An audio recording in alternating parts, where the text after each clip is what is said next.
Hello साथियों, welcome back to YouTube channel RD classes.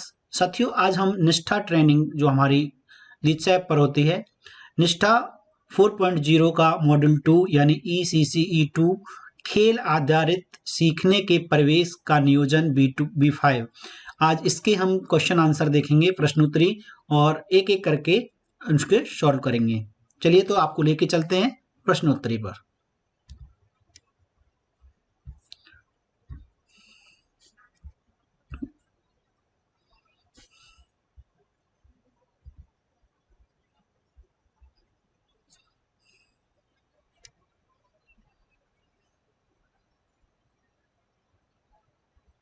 तो साथियों, पहला प्रश्न है, निम्नलिखित में से कौन समग्र विकास का क्षेत्र नहीं है? तो इसका राइट आंसर है उदासीन। नेक्स्ट क्वेश्चन, निम्नलिखित में से कौन आंगनवाड़ी या प्री स्कूल में रुचि का क्षेत्र नहीं है? तो इसका जो राइट आंसर है वो है आपका last option, roof top area. Next question अगला है, बाल केंद्रित शिक्षा के संचालन के लिए प्रारंभिक वर्षों के शिक्षा कार्यक्रम में कौन सा दृष्टिकोण अपनाया जाता है? तो इसका राइट आंसर है समग्र और संतुलित दृष्टिकोण। नेक्स्ट क्वेश्चन, निम्नलिखित में से कौन सा व्यवहार समूह और व्यक्तिगत गतिविधियों के बीच संतुलन के माध्यम से बच्चों की मदद नहीं करेगा? तो सीधा सा इसका पहला आंसर है आपस में लड़ना। नेक्स्ट क्वेश्चन है, सीखने के अनुभवों की योजना बनाने के लिए निम्नलिखित में से कौन सा एक उपयुक्त दिशा निर्देश नहीं है? इसका राइट आंसर है पहला वाला, विषय परियोजनाएं जो आंगनवाड़ी कार्यकर्त्री को किसी भी विचार के बावजूद दिलचस्प लगती हैं। ठीक है, तो अगला है, निम्नलिखित में से कौन प्री स्कूल के सबसे महत्वपूर्ण घटक हैं? तो इसका लास्ट ऑप्शन सही है, खेल और सीखने का परिवेश।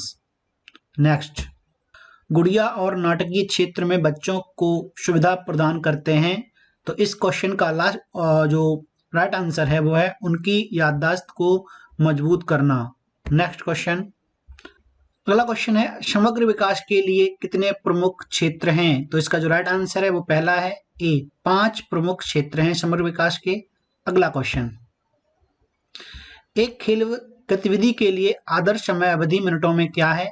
तो ये 25 से 30, option B second option right answer है इसका। 25 से 30 मिनट जो है वो आदर्श समय अवधि है।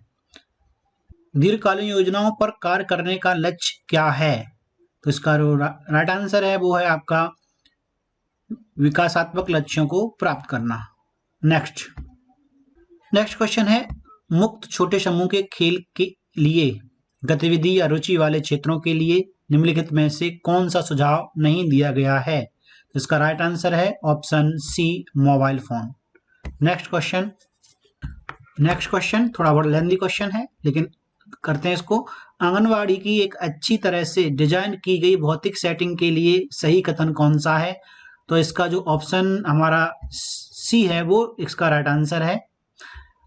आंगनवाड़ी बच्चों को खेल आधारित गतिविधियों में शामिल होने और खुशी से सीखने में मदद करने के लिए भौतिक सेटिंग सुरक्षित और स्वच्छ, आरामदायक, आकर्षक और अच्छी तरह से डिजाइन की गई होनी चाहिए। ठीक है, तो ये इसका राइट आंसर है। नेक्स्ट क्वेश्चन, निम्नलिखित में से कौन घेरा समय क्षेत्र की टाइम एरिया गतिविधि का हिस्सा नहीं है? तो इसका राइट आंसर है ऑप्शन बी सेकंड, स्केच करना। नेक्स्ट क्वेश्चन, निम्नलिखित में से कौन आंतरिक परिवेश के अंतर्गत आता है? तो आंतरिक परिवेश के अंतर्गत जो आता है हमारा वो इसका और राइट आंसर है वो ऑप्शन लास्ट वाला, रुचि क्षेत्र, यानी ऑप्शन डी राइट आंसर है इसका। नेक्स्ट क्वेश्चन है, उत्तेजना किस परिवेश बच्चों के शारीरिक, संज्ञानात्मक, सामाजिक और भावात्मक विकास और सीखने को प्रभावित करती है? तो इसका राइट आंसर है ऑप्शन फर्स्ट, पहला ऑप्शन ए, प्री स्कूल परिवेश। नेक्स्ट क्वेश्चन, अगला क्वेश्चन है, आंगनवाड़ी कार्यकर्त्री प्री स्कूल शिक्षक को यह सुनिश्चित करना चाहिए कि बच्चों के लिए बाहरी स्थान होना चाहिए। इसका जो राइट आंसर है आपका ऑप्शन डी, उत्प्रेरक। चलिए नेक्स्ट क्वेश्चन पर चलते हैं। नेक्स्ट क्वेश्चन है, बच्चा जब गतिविधियों में संलग्न हो तो उसका अवलोकन करके आंगनवाड़ी कार्यकर्त्री निम्नलिखित के बारे में जानकारी प्राप्त कर सकते हैं। किसके बारे में? तो इसका लास्ट ऑप्शन इसका सेकंड ऑप्शन सही है। बच्चा किस सीखने के प्रतिकल में प्रगति कर रहा है। इसका ये राइट आंसर है। चलिए नेक्स्ट क्वेश्चन पर चलते हैं। नेक्स्ट क्वेश्चन है, 3 विकास लक्ष्यों को ध्यान में रखते हुए अपने बच्चों के लिए योजना बनाते समय आप किन 3 मुख्य सिद्धांतों और तरीकों पर विचार कर सकते हैं? तो इसका राइट आंसर है ऑप्शन ए, सीखने के अनुभव, सामग्री और प्रक्रियाएं। चलिए नेक्स्ट क्वेश्चन पर चलते हैं। नेक्स्ट क्वेश्चन, निम्नलिखित में से कौन ECCE कार्यक्रम के बुनियादी वर्षों का लक्ष्य नहीं है? तो इसका राइट आंसर है ऑप्शन बी, सेकंड, बच्चे जिज्ञासु शिक्षार्थी होते हैं और अपने तत्कालिक वातावरण से जुड़ते हैं। नेक्स्ट क्वेश्चन, बच्चों को खेलने के लिए भौतिक परिवेश बनाते समय निम्नलिखित में से कौन सा गलत कथन है?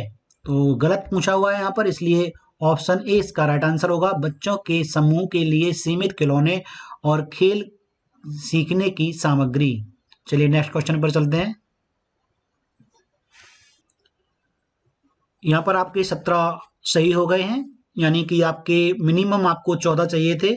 ठीक है, यहाँ पर आपका सर्टिफिकेट कंप्लीट आ जाएगा। ठीक है, तो चलिए अब मिलते हैं आपके साथ नेक्स्ट वीडियो में। Thank you.